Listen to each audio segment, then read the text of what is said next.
Let's Então, go, gente, let's go. vou falar sobre o web documentário, né? O ano passado a gente tinha falado sobre web reportagem, André. Eu fui buscar ali, a gente falou sobre web reportagem, né? Então, a gente viu sobre documentário, e aí sobre curta-metragem, e a gente vai ver sobre o web documentário hoje, né? Que ele é interessante porque ele é uma junção de vários veículos, né? Características de vários veículos ali. Tá? Então a gente vai ver alguns conceitos, depois a gente vai ver já as características, né? Então, também o web documentário ele trabalha com o mundo histórico, né? A questão da reconstituição, tá? Dos fatos em si. Outra característica que ele tem é que o web documentário ele é feito para ser distribuído na grande rede, pela internet, né? Mas também existe a possibilidade de ser trabalhado e veiculado em outros formatos. Né? Pode ser em formato físico até, né? O disc laser, DVD, etc. Outra coisa legal é que ele tem uma tecnologia que a gente chama de responsiva. Tecnologia responsiva. Alguém sabe aí? Poxa, você é sincero, professor, não sei. Talvez o Google saiba me responder, né? Mas A Cláudia não deve sei saber. nesse momento. Como a tecnologia Responsiva. responsiva? Ai, professor, eu posso viajar no que eu falar, mas... Você vai usar bastante isso aí lá na rádio, no site novo. A tecnologia responsiva é a seguinte: a gente produz, ou publica o site, né, para ele ser exibido no computador, na tela do computador, mas ele também pode ser exibido em outras mídias, tablet, né? Uhum. É aquele formato que ele é adaptável automaticamente, né? Isso é ser responsivo. O site da Uniuv é responsivo, né? Então ele tem essa característica também, né? E aí outra é que ele tem o desenvolvimento de planos de experiência para o usuário. O que é isso daí? Basicamente a gente está falando de interatividade, né? E modos narrativos. Então todo o desenvolvimento do web documentário ele vai focar nisso, né? Nessa experiência que o usuário vai ter. Tá? A leitura, né, do documentário tradicional ele é visual, é audiovisual. E a do web documentário, eles dizem que ele é uma leitura exploratória. A gente já vai ver por quê, né? Mas a palavrinha já dá bastante a entender essa questão de quando a gente explora, a gente mesmo que vai buscar, né? Tem toda essa questão da interatividade, a gente vai desbravando o site, né? O terreno do sítio ali. Então, o foco ali da produção ele tem sido geralmente na experiência do usuário.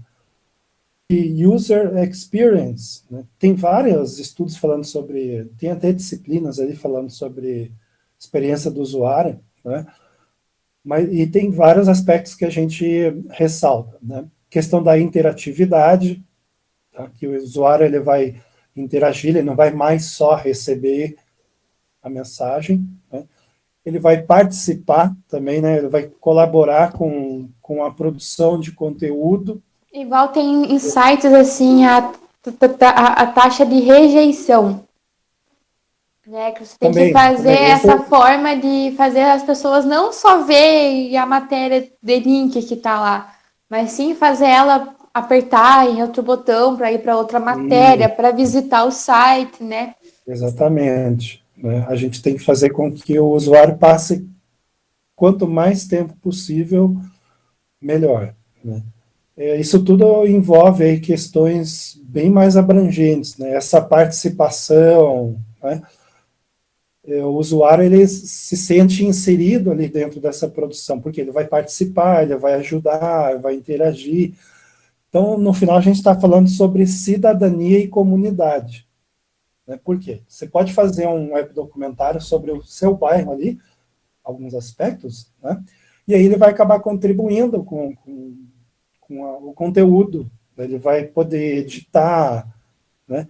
ele vai participar disso tudo, ele vai se ver também, ele vai se projetar, né? E aí isso dá uma questão de pertencimento para o usuário. Ele se sente inserido nessa produção, né? Não precisa ser só necessariamente do bairro, né? Pode ser uma etnografia, né? Ou um documentário mais abrangente, mas por ele interagir, por ele ajudar a editar o conteúdo, contribuir, ele se sente mais inserido, né? Tem questões de localização e regionalidade, né, identificação. Até a gente sempre fala que a internet ela é um veículo um pouco mais que traz liberdade, né? O indivíduo, ele, como ele vai navegar, ele vai explorar, ele pode ter a liberdade de escolher por qual caminho ele vai percorrer. Porque diferente da web reportagem, né, e do documentário tradicional, tá? Ela tem uma linearidade, ok? E o web documentário não é linear, né? Ele pode começar do final, pode começar do início, do meio, né? De navegação ali bem grande, né? Isso a gente chama de... Eu esqueci o nome de agora. Tinha uma disciplina também disso. Ergonomia, tá, gente? Então, essa navegabilidade e ergonomia do site. Tem uma questão de valorização pessoal também, né? Porque ele vai participar, ele vai contribuir com o conteúdo, né? Ele pode opinar. E o legal também é que ele pode até ajudar a alterar um pouco a estrutura da produção, né? Você veja quantas coisas, né, que propicia o fato dele ser interativo, né, de ser disponibilizado na grande rede. Ele tem um modelo colaborativo, né, que por ele ajudar, né, daí tem alguns que perguntam o seguinte, tá, mas realizou essa produção, mas se o usuário ele ajuda a editar, ajuda contribuindo com conteúdos, né, ele pode ser um coautor também. Até uma questão legal, né? Pô, se ele ajuda, ele contribui com a produção, ele, teoricamente teria alguns direitos autorais sobre essa produção, né? Então, são questões bem pertinentes em que a gente tem que levantar, né? E essa interação ali permite o usuário experimentar o conteúdo de uma forma mais profunda, né? Mais compreensível até. Na medida que ele vai explorar, né? Ele, no tempo dele, ele vai explorar os caminhos do sítio ali, né? E ele vai descobrindo, tudo isso gera uma experiência muito mais profunda para ele, né? Muito mais subjetiva até. Tá? Então ele vai experimentar de uma maneira muito mais aprofundada esse conteúdo. Toda essa experiência ali para o usuário, né? Quando quem vai produzir o sítio, ele tem o foco na experiência do usuário, ele traz algumas alterações, principalmente para quem vai criar, para quem vai produzir o site, né? Ele tem que pensar sempre na navegabilidade, né? Questões de escolha, ele sempre tem que deixar escolhas para o usuário, ele tem que deixar o usuário conseguir livremente navegar, né? E tem também essa não linearidade. Vocês entendem o que é não linearidade? A gente não tem um caminho como no documentário tradicional, que é o começo, meio e fim lógico. A gente pode começar de qualquer parte ali do sítio e não vai alterar a compreensão do conteúdo, da história, né, da narrativa. Eu posso começar de onde eu quiser navegar e eu ainda assim vou conseguir entender a história.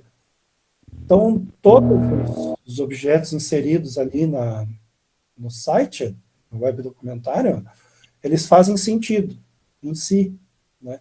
Então, eu posso começar de vários locais. Então, ele é não linear, ele não tem uma linha própria para você seguir. Isso que é a não linearidade.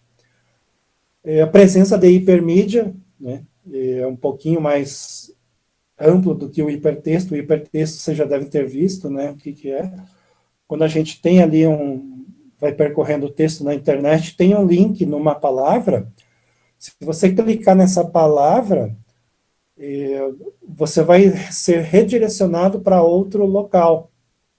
Ou vai abrir uma janela explicando o que que é aquela palavra. E é muito legal isso, principalmente para relembrar um assunto, um Isso. fato dele um texto, né? Exato. É o que a gente chama ali de memória mesmo, né? Na internet. Você vai relembrar por esses E isso caminhos. faz com que não tenha taxa de rejeição, porque as pessoas apertam para ver e opa, Isso, mais tempo de ele passar. Se ele não conhece uma palavra, ele de repente sairia para ir procurar em outro lugar o que que é essa palavra, o sentido dela. Lá ele pode conseguir também, né? É mais uma forma dele ficar ali navegando, passar mais tempo no site, né? No web documentário. Tá? E a hipermídias também é que não só os hipertextos, né? Mas a presença de áudio, foto, vídeo, né? O verbal também, né? Tem vários formatos que podem ser agregados, né? Como a gente vai ver um caso ali depois que um dos textos que eu peguei, né, das dissertações, ele analisou, né? Ele tem um jogo ali, ele é um jogo, na verdade. Então ele é um web documentário em formato de jogo, ou um jogo em formato de web documentário, sei lá. É bem bacana, porque ele pode agregar vários formatos. Pode agregar um chat, um podcast também, né? Tem vários formatos que o web documentário ele pode incorporar, né? Tem a questão da colaboratividade, né? Para criar e editar o conteúdo. E também ele modificar o sistema, como eu já havia citado, né? A tal da experiência do usuário, né? Pode haver espaços para diálogo, né? A gente sempre tem que pensar em formas de como o usuário vai interagir cada vez mais, né? Você veja que é interessante, né? Ele pode até tá dando um feedback ali. Então, você vai autocorrigindo. É até uma questão científica aí, né? De você ir aprimorando cada vez mais o web documentário, né? Deixando ele cada vez mais com uma experiência mais interessante para o usuário, né? E ferramentas de compartilhamento. Hoje em dia a gente tem que pensar muito nisso, porque parece que a audiência, a repercussão, o engajamento, como eles falam, né? Ele é muito mais compartilhado do que visto, né? Primeiro ele é compartilhado, depois é visto. Isso aí é bem interessante. Ferramentas de rede social, né? Para eles compartilharem é bem interessante, bem recomendável. Então, basicamente são essas as características principais, né, do web documentário. E muita coisa a gente já viu ali no documentário tradicional e na reportagem, né, para TV e para a web, só que ele incorpora bastante a não linearidade, né? Ele não tem um início lógico para começar, né? Ele pode começar da onde o usuário quiser, né? Para quem quiser se interessar, são duas dissertações que eu peguei, né, para fazer esses slides ali, a sala de hoje. Todos eles falando sobre o web documentário, um fala sobre a experiência, né, da interatividade, aliás, os dois falam, né, sobre a experiência de interatividade. Um deles faz análise de dois casos ali, que é o que eu quero mostrar para vocês. Um chama MacMoney e o outro chama Bear 71. É o Urso 71. Né? Se não me engano, acho que foi esse do urso ali. Era uma área preservada que eles catalogaram 71 ursos, né? E a diversidade da fauna, tudo ali, os outros animais, né? Como é que eles interagiam entre eles, como é que funcionava o complexo da fauna, né? É bem legal, vou mostrar para vocês aqui, ó. Então vamos lá, gente. Aqui, ó. Essa é a página de um dos web documentários. Ele é a apresentação, na verdade, né, ó. Fort McMoney, né? Ele é um jogo, né, que tá, web documentário, né, que mostra, se não me engano, acho que uma indústria ali do Canadá, né? Deixa eu ver o que era essa indústria, eu tinha visto bem rapidinho aqui. Esse é o site que vai mostrar, né? Que tem umas entrevistas, né, com o diretor.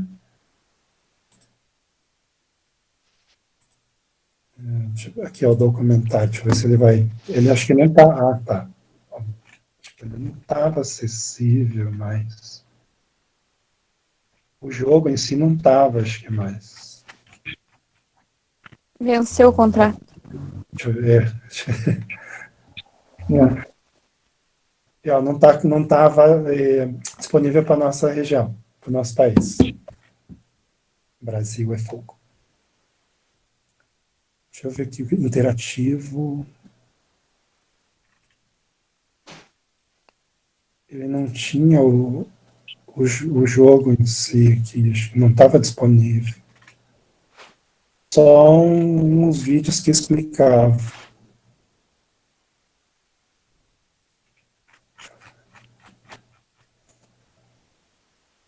Animação, não vai estar aqui.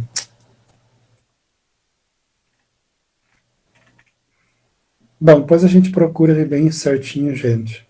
Tá?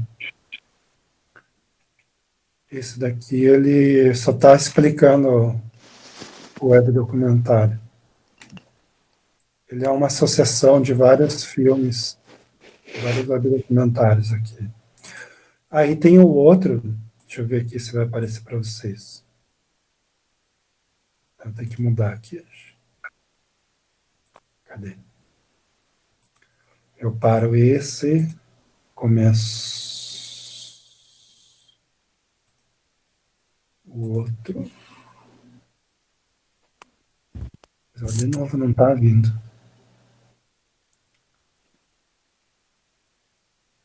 Mozilla Firefox. Aqui, ó, Bear. Apareceu aí? Apareceu. Agora sim. Isso. Ó, então esse aqui é o outro web documentário, né? Aqui a gente vai por uma experiência em 360 graus, né? Vamos ver. Veja se aparece o som aí para vocês. Não, o som tá bloqueado. Não, o som não. Só aparecem as imagens. Agora sim. Agora, uou!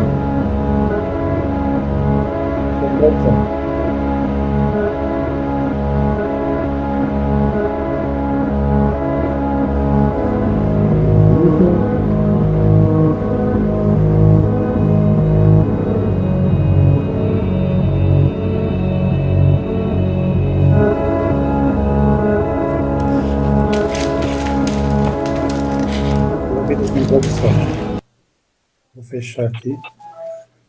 Então, esse aqui é como se fosse a página principal, né? Onde a gente vai navegar. Essa aqui é a área toda, ó. Tá vendo? Que coisa linda! Banff National Park in the heart of the Canadian Rockies. Bears and humans here live closer together than any other place on Earth. That explains the radio collar constantly beeping my location to some ranger playing God. There are 15 remote sensing cameras in my home range, plus infrared counters and barbed wire snags to collect my hair. I call it the grid. I live around a town called Canmore in the Bow River Valley. Now Canmore has doubled in size over the past decade and it gets 5 million tourists a year. It's not like I can tiptoe around it at all. I need 500 square kilometers just to find enough food to raise my cubs. Think of us as refugees, I guess. There used to be grizzlies all across the Canadian prairies and now there aren't any, not one. We've been pushed into the mountains. Thing is, you can take the grizzly out of the prairie, but you can't take the prairie out of the grizzly. If you take us by surprise, we don't look for a tree to climb. We take what's coming head on.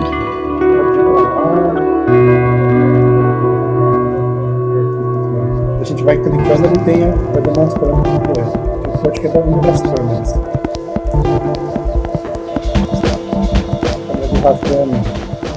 There's an old saying that goes like this.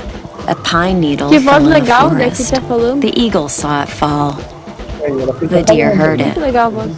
The bear smelled it.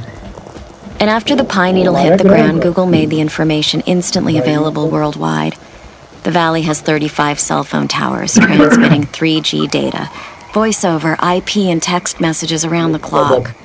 You can drive the entire Lake Minnewanka scenic loop in Street View on your laptop. It's like real life. You spend half the drive stuck behind an RV. Then again, it's hard to say where the wired world ends and the wild one begins. Most birds can see ultraviolet light.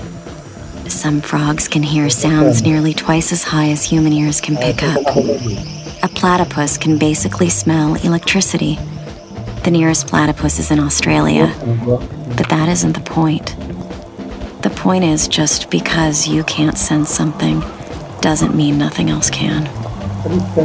A human being can't smell a baby elk because a baby elk has hardly any smell at all. That's how they protect themselves. But I can smell them. A grizzly bear can smell a baby elk about as well as you can hear a pin drop. The trouble is, I have to hunt those baby elk in a valley full of smells that were never here before. Deodorant and dog food and marshmallows and antifreeze.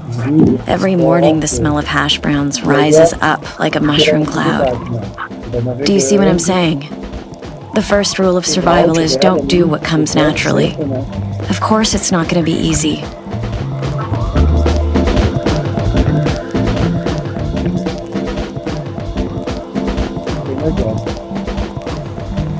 Deixa eu ver se era aqui que ele explicava.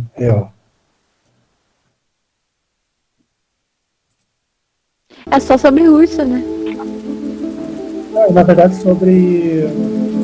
Eu acho que a fauna dessa região Cubs toda, change everything. Up until I had cubs, I always imagined that someday I'd leave the valley and all the lights and smells Aqui é outra também. and aversive conditioning behind and go back and live in the mountains. Deu bug. After the cubs, that just wasn't an option. Ih, deu bug. Achamos um defeito, vou mandar para eles ali, ó, um print.